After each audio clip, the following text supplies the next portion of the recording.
And LSD. And LSD.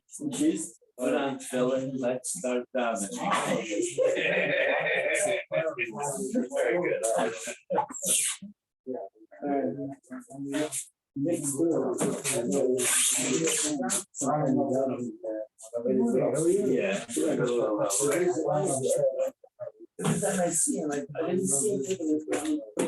Thank you. Oh, wonderful. I said, what are you coming to? He said, I said, what? Shut up now. He said, right. He said,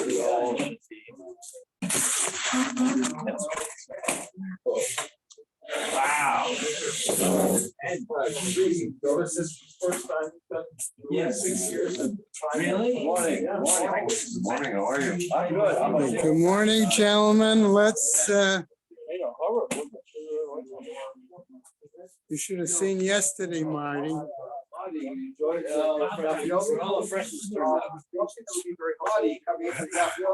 No, I gotta get ready. He's got to get ready for his own shift. Gentlemen, if you can get your coffee, your cookies, whatever, and I want to start the list of no cookies. There's rugelach left over from yesterday, right? Or did they finish that? Nothing would be left here. No shirai. We had a room of Jews. What do you think left? They're still, like they complained when they left Egypt, where's the food? Same thing It here. happens to stop complaining. Okay, gentlemen, I'd like to get started, please. Okay. Learning sponsorships. Isaac, year of learning Isaac and Evelyn Blachor in memory of his sister. Chaya Rachel Bas Isser. Friends of Leonie Meiselman. Leah Sabra Bas Chanach Sunder. Friends of Mela Skotsky. Moshe Zelig Ben Mordechai. 2 months of learning by the Friends of Milton Meller in honor of his second bar mitzvah. A month of learning by Mindel and David Cheslow in memory of her father, Nehemiah ben Mordechai Yonah Halevi. Haran and Mel Haller in memory of her mother, Malka Rachel Bas Yehuda Leib. Yossi Goldstein in memory of his father, Moshe Tzvi ben Dov. Isaac and Eda Novik in memory of his mother, Miriam Gittel Bas Chanoch Hena. Perry and Jill Meltzer in memory of his mother, Malka Bas Baruch, and his sister Godalea Bas David Halevi. Tova and Leo Zimmer in memory of her mother, Henya Bas Rebero, and her father, Aaron ben Yosef Mordechai. B. Pizer in memory of her husband, Arav Yisrael Chaim ben David. Stanley Presser in memory of his mother, Leah Bas Yehuda, his mother-in-law, Golda Bas Libor, and his wife, Ruchel Mincha Bas Moshe. We have a week of learning by Oscar and Shelley Moll in memory of his father, Shlomo ben Yitzchak, and his mother, Rachel Bas Naftali. Judith and Michael Poretsky in memory of her father, Yaakov Yitzchak ben Hirsch Feivel. Beverly Hersko in memory of her father, Yisrael ben Chaim Tzvi. Marty and Judy Engel in memory of his mother at the Sarah Bas Ephraim Fishel Halevi. Okay, today is the 25th. We have a day of learning by Sarah Golda and Shraga Feivel Newhouse in memory of her mother, Rivka Bas Lebush. We also are celebrating the, shall I give the number?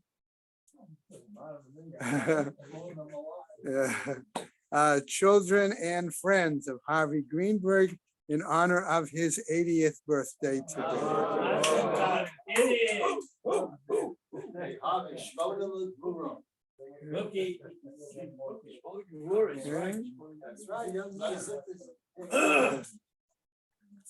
Okay. That is it. May the neshamas have an aliyah, crank a rafia velt the yeshua Hashem Matzliah, and the chol b'nei Israel a good geben shtia.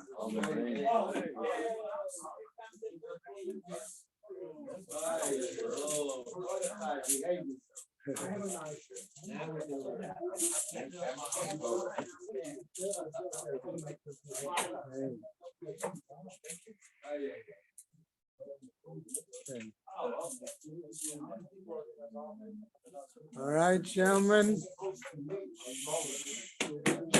I know it says in main Kemach in Torah, but okay. All right. I am not going to give a long introduction to not the Masechet Nazir. Michael gave a nice sharing yesterday with regards to the first Mishnah. I will review the first Mishnah because I want to emphasize a couple of items. Okay. Okay. First of all, a quick review. Okay, on a couple of items. When a Gemara seeks to understand the Mishnah, it could approach it in a number of ways. Number one, it could approach it stylistically. Okay, in other words, how it was written. And in that stylistically, in that question of style, it may also discuss then the form of the Mishnah. Okay, why does it start with this? Why does it do that? So on and so forth. We're going to see that that's a fair part of today's Gemara. Secondly, we need to understand that may be initial concern prior to discussing the content of the Mishnah.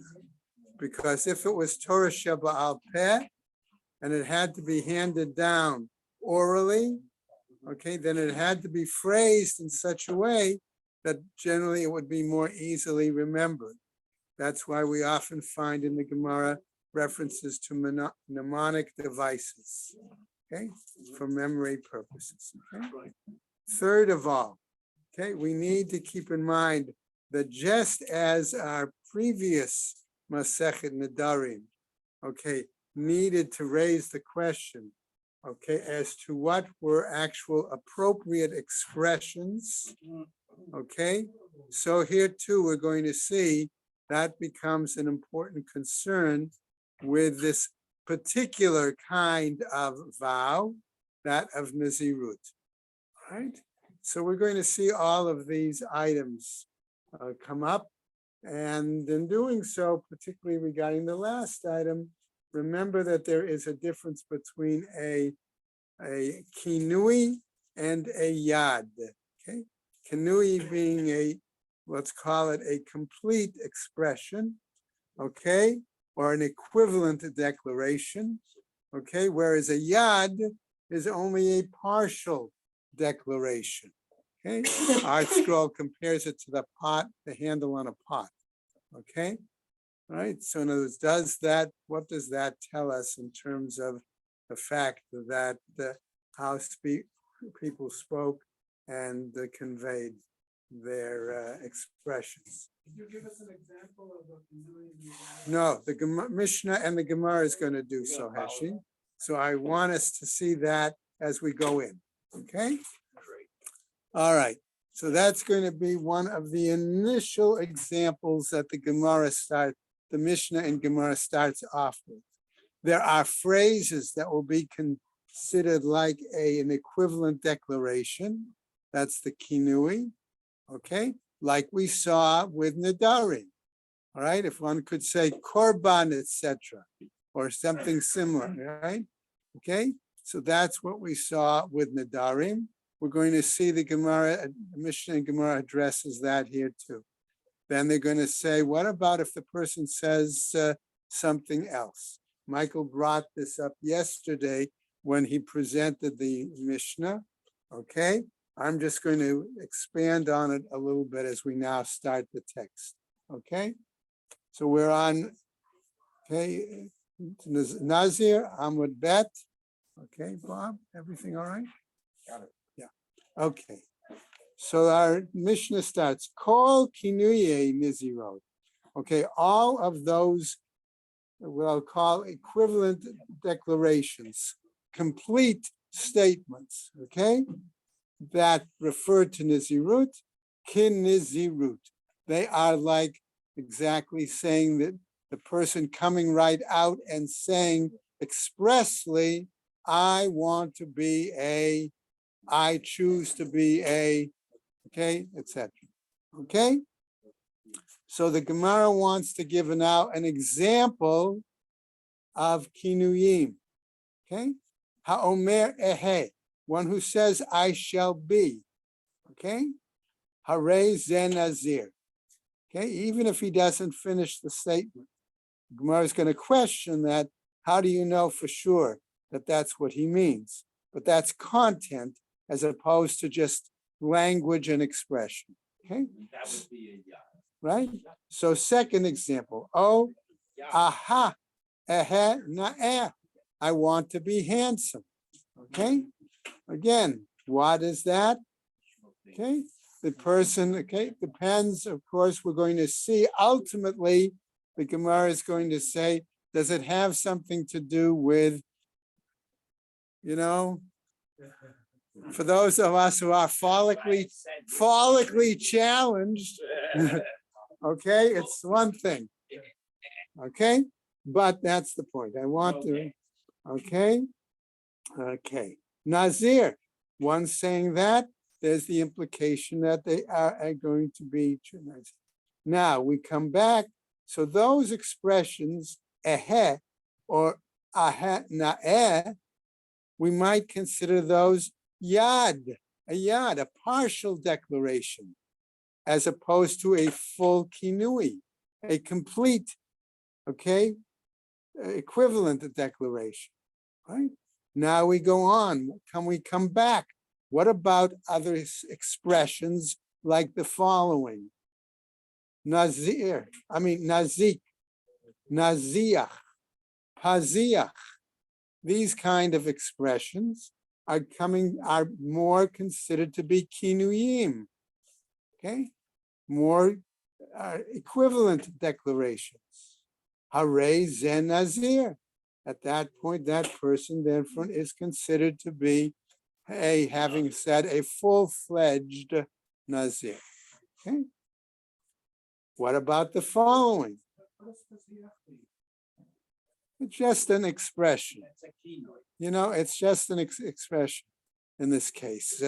Instead of saying the word nazir itself, okay, it's like if I say to you, some people in some part of the United States says, I'm going to have a bottle of soda. And somebody else says, I'm going to have a bottle of pop. Okay? They're really referring to the same item, but their regional slang may be different. We've seen, remember clearly that between the difference between Yehuda, the northern area, and the area around Yerushalayim and the Galil, okay? That there are some linguistic nuances. So it may be the same there, okay? All right, we go on. If the person says, Hareini kazeh, I am like this, okay, or like this one, all right?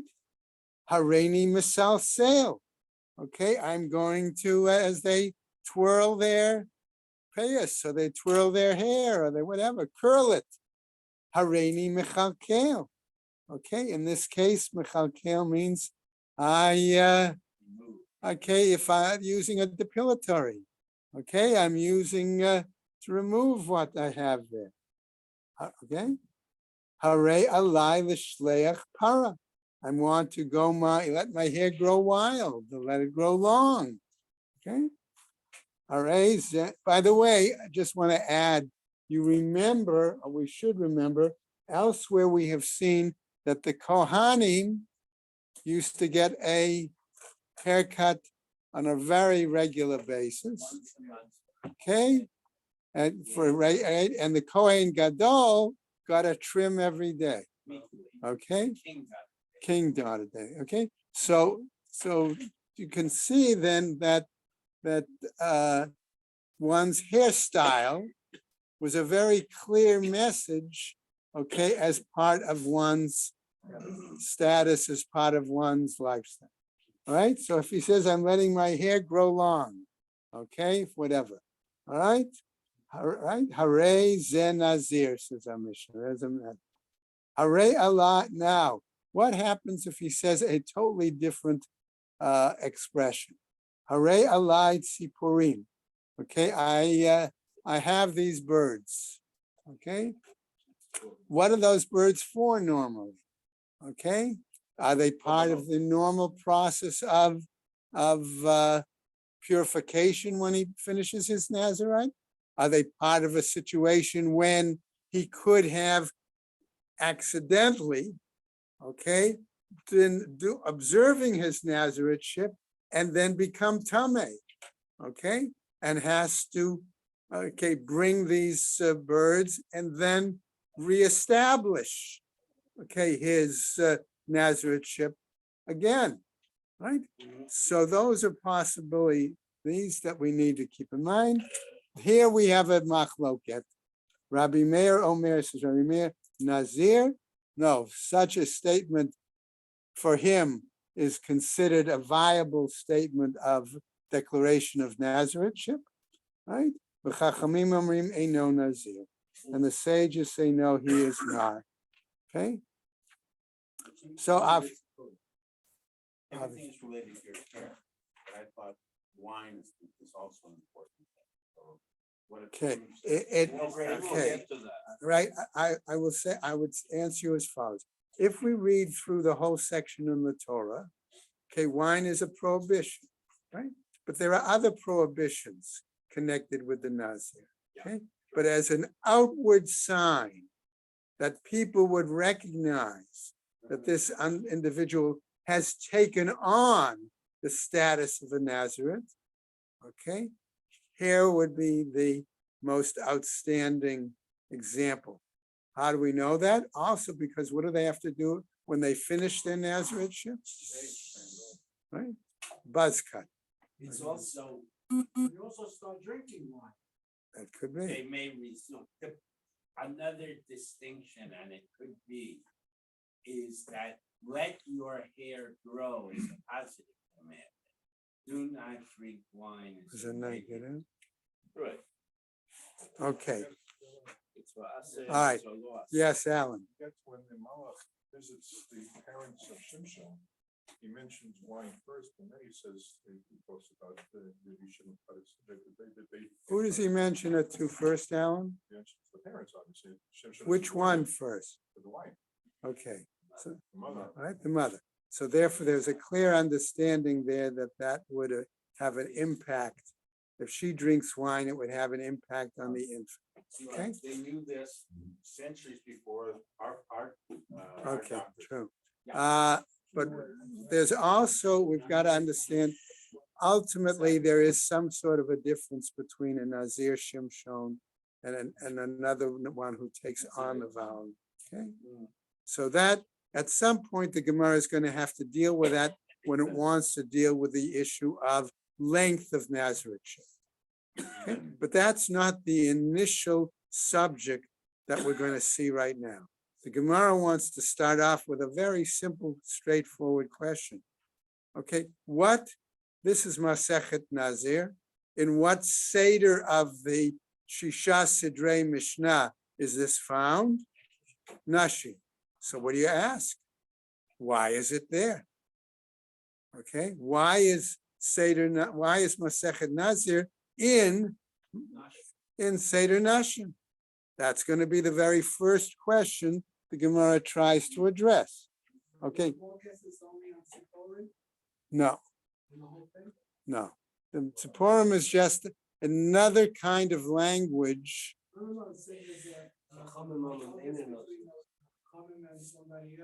Yeah, it's Rabbi Meir versus Chachamim. No, could be other examples, other items, other expressions where they would disagree. The Mishnah focuses on that. Okay? All right. So what happens? Remember, just to come back to Ashi's question, remember Rabbi Yehuda Hanasi only selected certain texts to incorporate in the Mishnah. That's why we have a Tosefta. The Tosefta are brightot, outside statements from the same time as the Mishnah that were not included in Rebbe's Mishnah, And that's why they are oftentimes brought in the Gemara. But Rabbi, this is the text of Mishnah. What about the following? Maybe that was from a different base medrash. Okay? Rabbi Yossi, who was one of the editors of the Tosefta, for example, okay, could have had a different version of the same issue, right? Okay, let's go on. So that was our first question. Why is Nazir included in Seder Nashim? Michdi, since the following, Tana Seder Nashim Kai, okay, since he is dealing here with the Seder Nashim, okay, and the aspects of that, which deal with a variety of issues. It deals with marriage, it deals with divorce, it deals with the other kinds of things, right? Kai, my ta'ama tani nazir. What's the reason that we teach Masechet Nazir in this same Seder? Okay, Tana akra kai. Okay, the Tana is focused on a pasuk, namely, V'haya im lo timtza chen be'einav, kimatza ba'ervat davar. Okay, based on that pasuk there in Devarim, chapter 24, verse 1. Okay, what happens there? Okay, that he's trying to clarify, okay, that before you even discuss with divorce, because that pasuk seems to hint about divorce, because you found something that is a ervat davar. Okay, what might okay, all right, what might that be? Right? Did they call it pop? I don't know. Okay, so what happens? Okay, since you're not sure what is referred to as ervat davar, okay, and to have, all right, so therefore, Bahachi Ka'amar. And therefore, this is what he's saying. Mi garam la avera. What might cause the woman, okay, to do some sort of ervat davar? And what comes to mind with ervat davar is infidelity, okay, which would be sota, okay. But before you even deal with sota, you have to deal with something else, namely, okay, the thought that yayin, wine would cause somebody to perhaps commit a isur, right? The ka'amar, and therefore we say kol haro'eh, okay, in this case, all right, hakol haro'eh sota b'kal kula, anyone who sees a sota in her disgrace, all right, and this now becomes the second theme. What is the order of our Mishnah? Okay, what sees her in her disgrace? Yazir atzmo min hayayin, should take a vow like Nazarethship, where it removes the person from wine. Okay, so Avi, there's your question about the fact that wine does play an important role, but it is not brought as the necessarily outward symbol. Okay, all right, let's go on. We now get to a new piece. Having discussed why Nazir is in Seder Nashim and why, okay, it precedes Sota in learning, okay, we now go on to our second point, our next point, which is the issue of Kinuyim and Yadot, right? So the Gemara says, Patach b'Kinuyim, okay, our Tana began with a discussion of Kinuyim, of equivalent declarations, Umefaresh Yadot, but then he goes explicitly to discuss a whole series of partial statements, partial declarations. So Rava comes. Amar Rava, he says, V'itema Kadi, and others say that this is a Kadi statement. It is a statement without attribution, namely, Chasuri Michsura, something is missing in our Mishnah, okay? Vahachi Katani, and this is how we have to teach it. Now remember, this is not necessarily an emendation of the Mishnah. As it is, it may simply be that somebody has a different Masorah as to what the language of this Mishnah is. Okay? So what happens? Bahachi Katani. This is how we teach it. Kol kinuye nizarot kenizarot. Any kind of equivalent declaration regarding Nazirus is as a direct statement of taking on Nazirus. V'yadot Nazirot kenizirot. And the partial declarations of Nazirut are declarations regarding Nazirut. Ve'elu hein yadot. And these then are examples of partial declarations. Ha'omer ehet, one who says, I shall be. Harei ze nazir. We consider him to be a taking on Nazirate. So what happens? The Gemara then is going to ask, L'ferush kinuye bereisha. So why doesn't he, if he started with kinuyim, why doesn't he explain the kinuyim, the equivalent discussions, declarations first? Okay, so now we get this answer. Tana mehahu desali hahu mafaresh bereisha. Okay, what we're going to say is here that the Tana, since he first, okay, left what he left off with, he's talked about kinuyim and then referred to yadot. So he's going to go back in what I'll call a chiastic structure, A, B, B, A, and start explaining where he left off. And then he will come back to the earlier subject. I shall be. The Gemara is going to deal with it.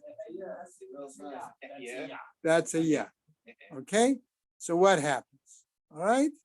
So that's the answer the Gemara initially gives. That we often find the situation where the Mishnah says A, then it says B. In our case, it was Yad and then Kinui.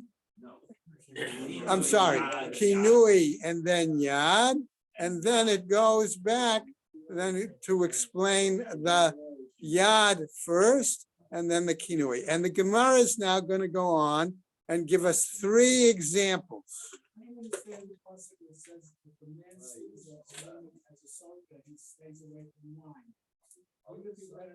No, it's the no. It's stirring up all kinds of thoughts in his mind. It's the fact that the implication is what would have allowed if he finds a woman that is not acceptable to him because of a certain act. That's what it is implying. What act might that be? The act of infidelity. What might lead her to infidelity? Drinking wine. But it says a man seeing this, not a woman seeing. No. Why would Why? Because the man is responsible to initiate the divorce. She cannot initiate the divorce. That's in the pasuk. He's talking about in misbehavior. That's a separate issue. Man usually initiates. See me afterwards. Okay. That's not what I'm saying. Say a man learns from this. Right. See me afterwards. A woman would learn from this. See me afterwards. Okay? So what happens? So the Gemara's argument is a structural argument. It's presenting. Okay? Okay? Namely, that's the order. We presented the yad, the kinuyim, then the yad, discuss yad, then come back to do kinuyim. And says the Gemara, kitnan, gentlemen, one shiur, please. Okay? All right? Kitnan, as taught, and the Gemara is going to try to show that this chiastic structure is a very common way of presenting the Mishnah, because it's chiastic A, B, B, A. Okay? And it's going to give us 3 examples. Okay? First example, Keditznan in regards to Gemara Shabbos. Bameh madlikin, ubameh ein madlikin. With what do we light? With what don't we light? Umafaresh, and then it goes ahead to explain. ein madlikin bereisha. It starts off by explaining what we don't light first. Take a second example. Bameh tomnin ubameh ein tomnin. With what do we wrap or cover? With what don't we wrap or cover? Okay? Umafaresh ein tomnin bereisha. And here again, same Gemara Shabbos uses the same example. We said the first, we said the second, and then it went ahead to explain the second item initially. Third example, Bameh isha yotzah, ubameh eina yotzah. With what on Shabbat can a woman go out into the public domain wearing what items? What can't she wear and what items? We just did this Mishnah a few weeks ago in Mishnah Yomi, by the way. Okay, umefaresh. But what happens? What did the Gemara do there?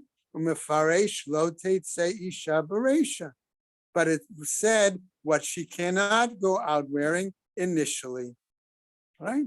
So that's what the Gemara is saying, that's a common, okay, method of presentation, okay, in the Mishnah. So the Gemara says, wait a second, you gave me 3 examples, but I can come back and give you alternative examples where that's not the case. Okay, we're going to see 2 examples where the Gemara challenges that format. Okay, that's why I said it's stylistic. Example number 1, Vahatnan, but isn't it taught elsewhere in the Mishnah? Bameh behema yotzah, ubameh eina yotzah. Okay, this is the challenge. With what may an animal go out? With what may an animal not go out? Okay, in other words, this is also a Mishnah there in that same section in Gemara in Mishnah Shabbos. Okay, umefaresh yotze gamal bereisha, and it talks about the camel carrying a burden into the public domain first. So there it went A, B, A, B in that case. Second example, yesh nochlin umanchilin. There are those who inherit and bequeath. Nochlin v'lo manchilin. There are those who inherit and don't bequeath. Manchilin v'lo nochlin. They bequeath and don't inherit. Lo nochlin v'lo manchilin. They neither inherit nor do they bequeath. Umefaresh elu nochlin umanchilin bereisha. And in that, what happens? They began with who bequeaths and who inherits and bequeaths. Okay, and they go back. There's 4 items there, excuse me, and they go back to the very first and start the explanation from there. Okay? So we have 3 examples from one style and 2 examples that challenge it from in opposition. So what do we learn from that? We'll see. Let's see what the Gemara might say. There are so many examples in either direction. Exactly. We're gonna find out. Okay, let's see what happens. Okay, so the Gemara seems to come to tell us that argument, that stylistic argument, doesn't seem to work. So we have to try to come up with an alternative. That's why the Gemara uses the word Ella. Rather, let's try the following. Tani hachi, v'tani hachi, says the Gemara.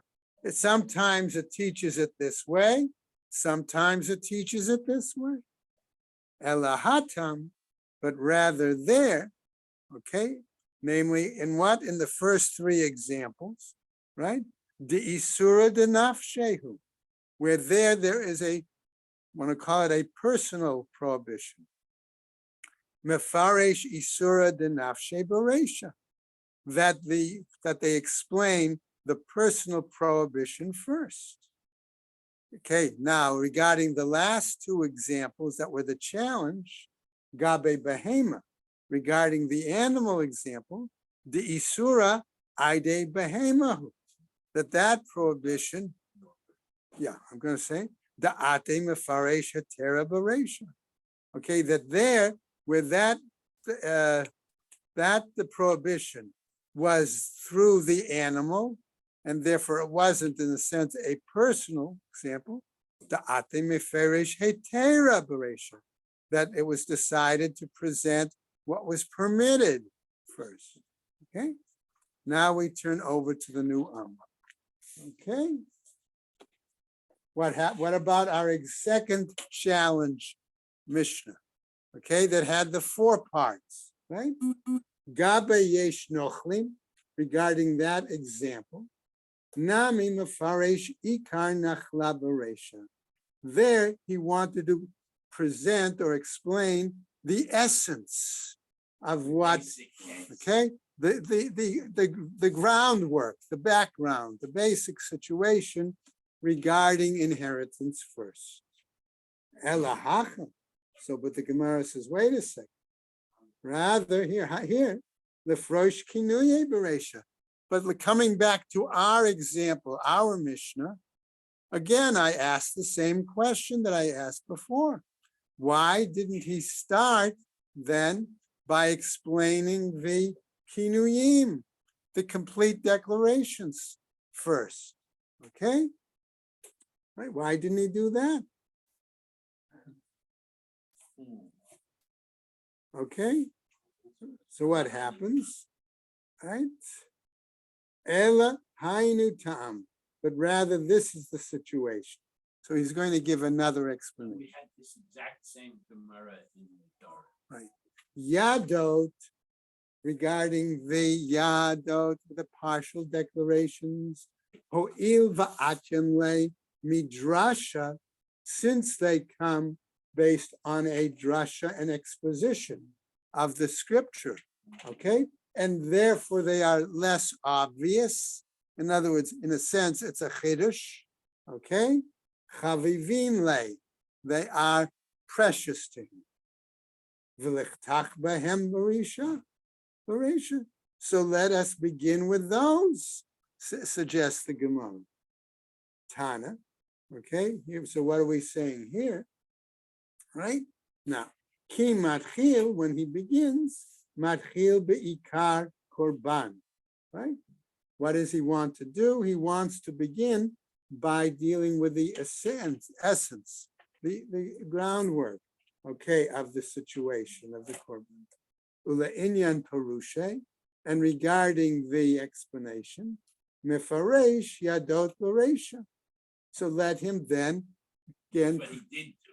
Okay, let him then. That's why he went on then to present the partial declarations first. Okay. Why does he say that Yad is more precious? No, Because it's a chiddush. it's a chiddush. In other words, it's something you would not have thought of because the Torah text did not spell it out explicitly. Okay, all right. So he felt it perhaps necessary to refer to that. Okay, now we get to our. Okay, now we get to our first example of ehe, I shall be. Okay, ha'omer ehe harei ze nazir. One who says I shall be is considered having made a statement that is equivalent to full Nazirate. Okay, Dilma, aha, b'ta'anit kama. Maybe when the person said I shall be, his intent wasn't in regards to Nazareteship, it was in regards to something else, namely fasting. Okay, we have the example of Bet Hey Bet, Bahab, where people would fast Monday, Thursday, Monday. Maybe that's what he was taking of going to take a vow. And the reason he's telling it over is you have to, if you're being makabel a voluntary fast, you have to speak it down. You have to, At least or it must be orally and before people. Okay. Okay. So what happens? Maybe that was his intent. Amar Shmuel, says Shmuel, Kagon Shaya Nazir over lefanav.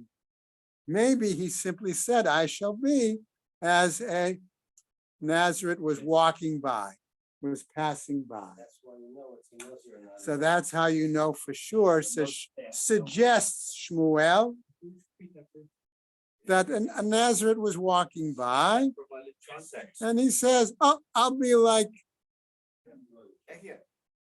that one." Okay, That it, no, that's a yacht. That's a yacht all the way. that's yeah. Yacht all the way. Okay, that's a pasha. I'll be like that one. How do you know? Maybe he implied I'll be something else like that one. Context. So that's the question now.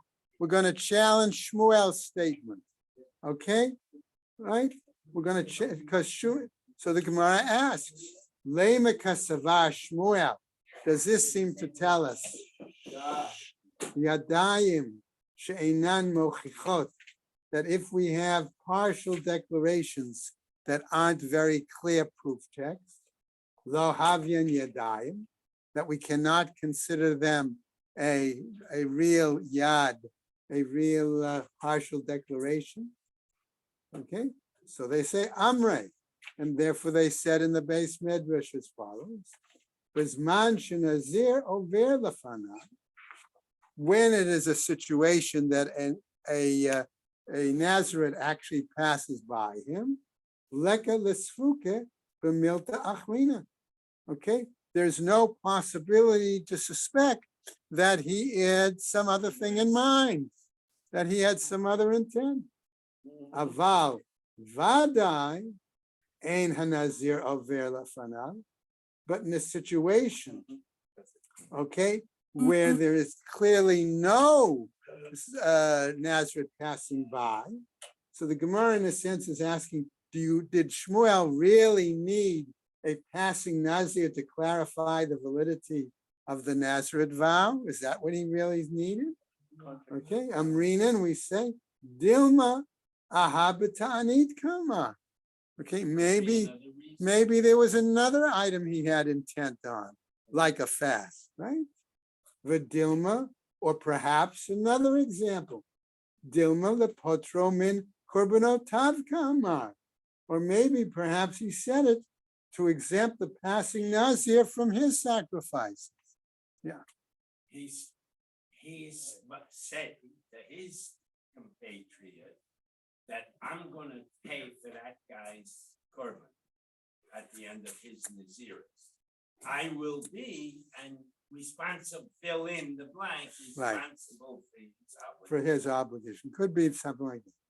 So the Gemara says, hold on a second. The Ka'amar Belibo. He said it in his heart, inside. So this question is that sufficient? Okay. Normal thing which people do. That's a problem.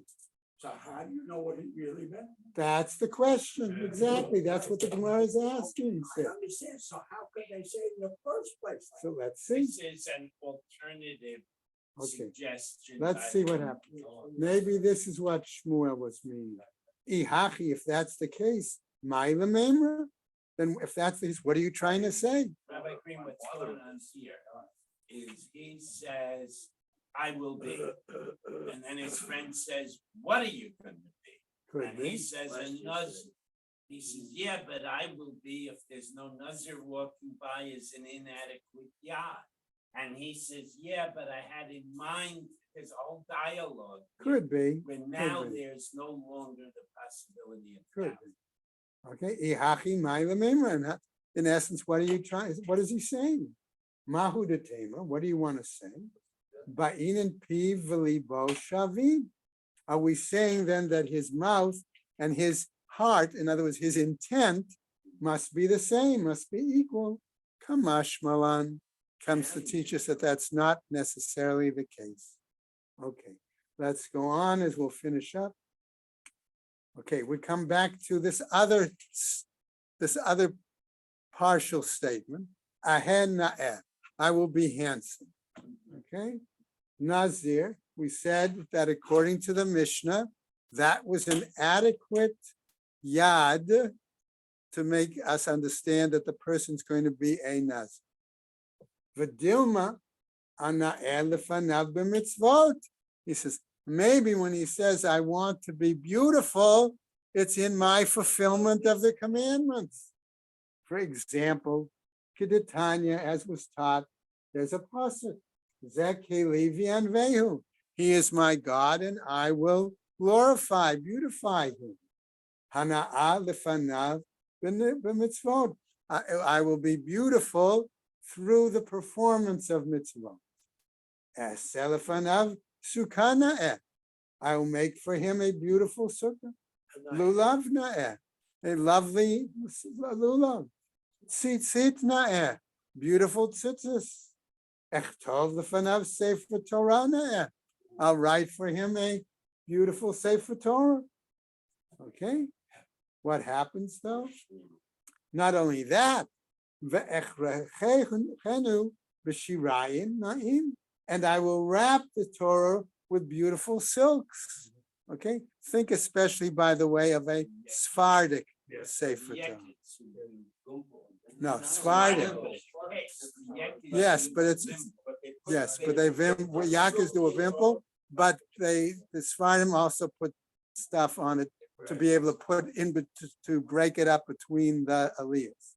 Okay, Amar Shmuel says Shmuel Shetfus b'sa'aro, that he was handling his hair.